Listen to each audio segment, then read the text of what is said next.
আসসালামু আলাইকুম। পরপর ৩ জায়গায় আগুন, এটা কি নৈরাজ্যের ইঙ্গিত? গতকাল বিমানবন্দরের কার্গো টার্মিনালে দেখা যায় এক হৃদয় বিদারক দৃশ্য। মুহূর্তের মধ্যে লেলিহান আগুন ছড়িয়ে পড়ে পুরো এলাকা জুড়ে। ঘন কালো ধোঁয়ায় ঢেকে যায় আকাশ, জ্বলতে থাকে কন্টেইনার, গলে যায় লোহা, ছোটাছুটি করতে থাকে মানুষ। দূর থেকে দেখা যাচ্ছিল আগুনের লালচে প্রতিফলন, যেন পুরো শহরটাই জ্বলছে একসাথে।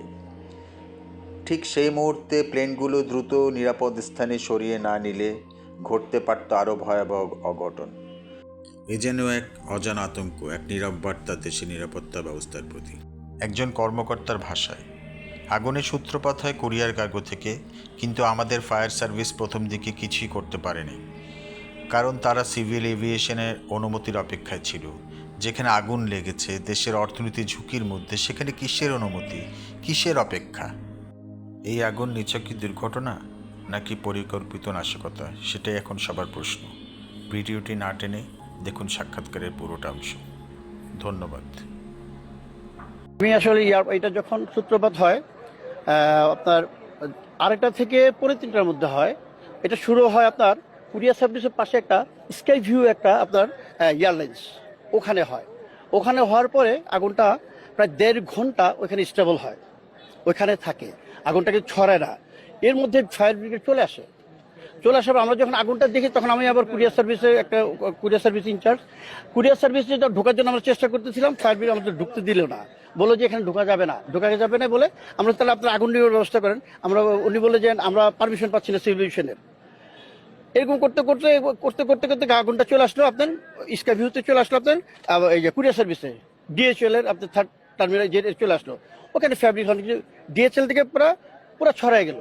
কুরিয়ার সার্ভিসে আগুন ধরা শেষে গিয়ে চলে আসলো আপনার ডিজিআর, যেটা ডেঞ্জারাস গুডস বিমানের 2 নম্বর গোডাউনে। এইটুকু পর্যন্ত কিন্তু আসার প্রশ্নই ওঠে না।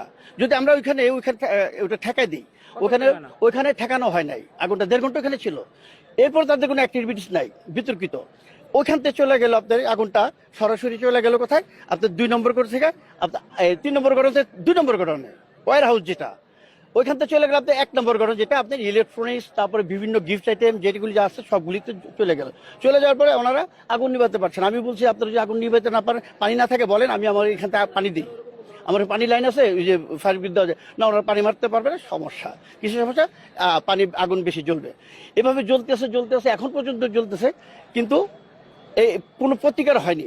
আর ভেতরে আপনার ক্যানোপি থেকে আগুন মারবে, গাড়ি বাইরে দিয়ে কিভাবে পানি মারবে? বাইরে থেকে একটা মশার ঢোকার জায়গা রাখে না, কারণ রেস্ট্রিক্টেড এরিয়া। ওখান দিয়ে পানি আমি কিভাবে মারবো? আমার মারতে হলে আমি ক্যানোপিতে ঢুকে যাবো, 8 নম্বর গেট দিয়ে ঢুকে, আমার পুরো ওপেন, তখন আমি গাড়ি পুরো ভিতরে ঢুকাই দিয়ে তখন আমি পানি মারবো, আগুন নিবে। এখন আমরা যদি বাইরে থেকে ওয়াল দিয়ে বেষ্টনী দেওয়া, এখান থেকে আমরা ওখানে আগুন জ্বলতেছে, আগুন জ্বলতেছে দেখতেছি, এখান থেকে পানি মারলে তো কোনো লাভ হবে না। কিন্তু তারাও তা করে, এখনো কিন্তু আপনার ফায়ার ব্রিগেড সব বাইরে, আগুন এখনো জ্বলতেছে, তারা ক্যানোপিতে এখনো ঢুকে নাই। আগুন কিন্তু জ্বলতে নিপতেছে, এইভাবে চলতেছে। আর তো আমরা যদি প্রথমেই ক্যানোপিতে ঢুকে আগে পানি মারতো, আমাদের ওইখানে বন্ধ হয়ে যেত, তাহলে আমাদের এখানে আর এতটুকু ক্ষয়ক্ষতি আসে না। হ্যাঁ, সহজে। এর চেয়ে বড় 1913 সালে যেটা কুরিয়ার আগুন লেগে এর চেয়ে ভয়াবহ আগুন হয়েছিল, কিন্তু তখন আমি ছিলাম কুরিয়ার সার্ভিসে, আমরা আগুনটাকে এদিক থেকে প্রোটেক্ট দিচ্ছি, যাতে এদিকে না আসে, যাতে কেমিক্যাল গোডাউন না আসে। তখন কিন্তু আমরা পারছিলাম, এবার আমাদেরকে ঢুকতে দেওয়া হয় নাই, আমরা পাইনি, এবার কেউ পারে নাই। আগুন নিজ গতিতে জ্বলে পুরা ধ্বংস হয়ে গেছে, হাজার কোটি টাকা ধ্বংস হয়ে গেছে।